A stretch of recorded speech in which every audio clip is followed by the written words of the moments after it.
What's going on, everyone? Welcome back to Redefine Our Prime. My name's Chris. I'm Ron. And today we're going to start a new segment called Episode by Episode, going through each one from Stranger Things, starting with Chapter 1, Suzie, Do You Copy? Do you copy? But before we start, please click on that subscribe button. You have a second, really help out the channel grow. And spoiler warning, on this segment we are going to talk through the episode, the plot, the characters, and what actually happened. So if you haven't seen it yet, save this and come back after you watch it. Go watch it.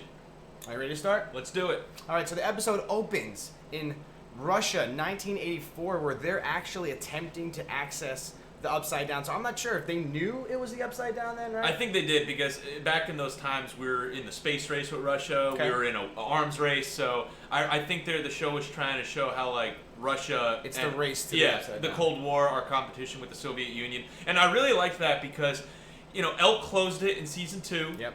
And if it opened in Hawkins again, which it might later down the road, but I like how it opened in Russia because it made Elle doing that significant. Like that would have totally just defeated the purpose of her closing it in the second season. So Right. I thought the whole Russian angle was a really good way to reopen the Upside Down, get the plot going again. So I'm really happy about that. Okay, and then it was a disaster, though, because in that scene, it blows up, everyone gets, like, incinerated. They actually show them looking like they turn to that goo, which we'll talk about later when the shadow monster starts doing his thing. But, then the Russians say you have a year to get it up and running again. Flash forward a year later, we see that Elle and Mike reunited. They're kissing, they're having a good time. Really funny scene when Hopper leans back. But talking about Elle really quick, she seems like she's acting like a normal child. Yes.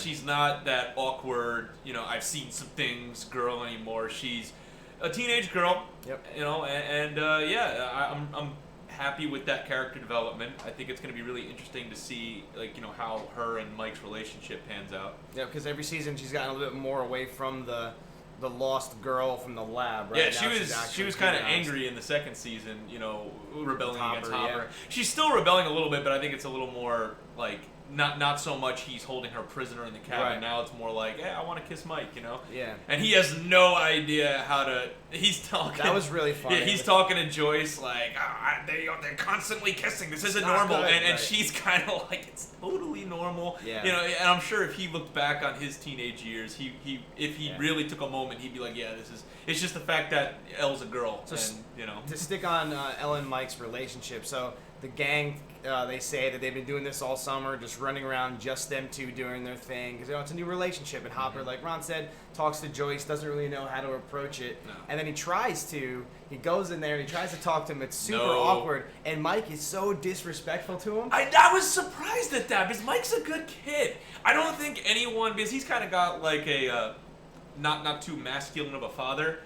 So I don't think he ever got the talk that you totally respect the girl's dad. Is gonna give him? Yeah. I think he needed the talk where if you're dating a girl, and she's got a father, you really gotta respect the dad, big brother, anything, because if you want to keep dating her and keep the relationship smooth, you have to shake the guy's hand, you have to be respectful. It's just the way to be. You have to. The father is the most important person to win over when you're dating someone's daughter, Well, not in his mind.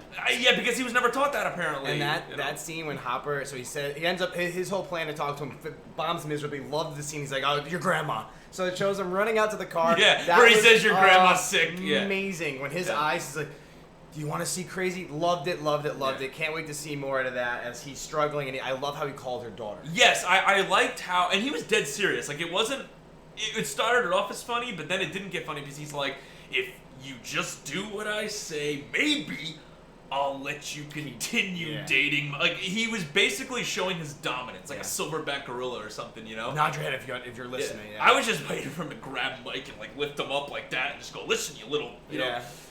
But it was that was a good scene. Alright, so let's talk about Dustin. So Dustin wasn't in the beginning. He shows up later. Looks like he went away to camp, like science camp. Something like that. Well, his mom was with him, so maybe he was on vacation. Well, he said he's been gone for a month. I think the mom picked him up. Maybe. But his girlfriend's in Utah, and where's Hawkins? That's like somewhere in the East Coast, right? I don't know. Yeah, whatever. Dustin's been gone. But he still uses the hairspray that Steve gave him. Love Dustin's character. This whole thing, it seems like they used that so he builds Cerebro so he can talk to his girlfriend, but then he ends up supposedly his girlfriend. And then he ends up picking up the Russian transmission when they're doing the secret code to say that they're ready to do their thing again, entering the Upside Down. So I mean that's really Dustin's intro to the show, right? Nothing else? He's not too happy about Mike and Elle's relationship. It's kind of like rained on his return home. The glorious return. Oh, and they play a little prank on him when he first comes back, where Elle makes his toys come alive, and I'm pretty sure that's a homage to Poltergeist again, because I'm pretty sure in Poltergeist all the toys came alive. That robot, I think he had like the same toy if I remember correctly. Really? Yeah. That toy was in Poltergeist, so that was pretty cool. Yeah, I liked that. So I want to jump into Steve, one of my personal favorites of the show.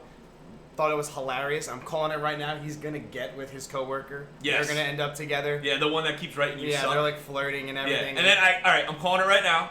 We'll see if I'm right. I think the moment he starts like making out with her, or the moment she starts liking him, she's gonna check off like you rock or you rule or something. Yeah, something like that. But love his kind of like the whole his transition from season 1 as the cool guy, number 1. Season 2 was he's kind of losing that to Billy, and then now season 3 he didn't get into school, his grades weren't good enough, and now he's just working at an ice cream shop having his little like midlife. Yeah. Not even like and midlife I kept saying lose the hat, and then when he actually loses the hat, he still this hat. Yeah, and he still strikes out. Yeah, I'll be your captain today. You want to go on a flavor ride? Yes. That could be taken the wrong way. Oh yes. I also like how he lets the kids into the movies. Yeah. He's still like their older brother babysitter type guy. He's like, all right, if you tell anybody about they even this, said that. The girl's like, hey Steve, your kids are here. Yeah, like, that's awesome. That's pretty cool. So that's their Steve, and then Nancy and Jonathan. So it looks like they, after their whole arc in season 2, where they were trying to blow the story up, right, helping that guy write that paper to get Hawkins' lab shut down. Now they're reporters. Yeah, and they're sleeping together. And they're sleeping in the same together. bed. Now it wasn't. I'm pretty sure Joyce, the mother, knows that they're going out, but I don't know if she knew that they were in the same bed because Nancy went out the window. Yeah, she went out the window, so, you know. We'll see about that. Yeah. But yeah, it looks like Nancy's not getting the respect that she wants, but then at the end she gets that. She takes the phone call because she's the last one in the office, which is going to, I'm guessing, push their arc through this season where they're going to be the reporters that are going to blow this story up. She's got the story about the rats blowing up, so she's leading on that. And they're basically showing that the men don't respect the woman in the workplace, that she's a glorified coffee, go-getter. Which is what she said, Yeah. I feel bad. Because like they're talking about nonsense. She has a good idea, and then they just instantly shut her down because there's missing mustard and it on the was burger. Ace from Starship Friggin' Troopers. Oh, yeah. Yeah, he was the one who was making. He's like, hey, you want to crack a story? Am I missing mustard on my hamburger? It's ridiculous. For a second, I thought maybe he liked her idea, but then nope. Yeah, so then I guess we'll go into Joyce, right? We talked about her not knowing about the window. Also, she's struggling with Bob's death. Obviously, she has this little flashback when she's watching, what was she watching? Cheers.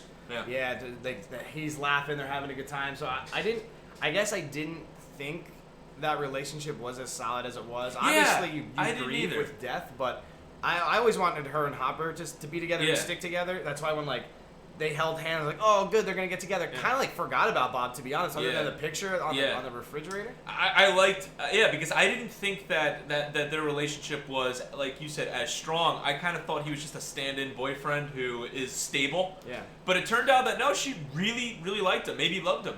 So that was refreshing. I liked that. And then so you take Joyce, right? There's one mom. Let's talk about somebody else's mom. Let's talk about Mike's mom.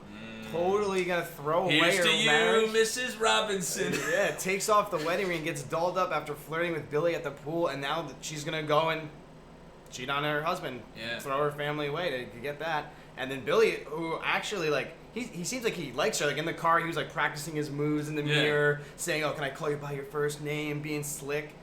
So it looks like he actually is into her, or he's just going. And didn't you think that maybe that had something to do with a possible backstory? Yeah, so I thought maybe it's because they went into Billy and Mad Max's home situation, how he was kind of taking care of her, no dad, no mother figure. So maybe that's why he's into that, a mother complex.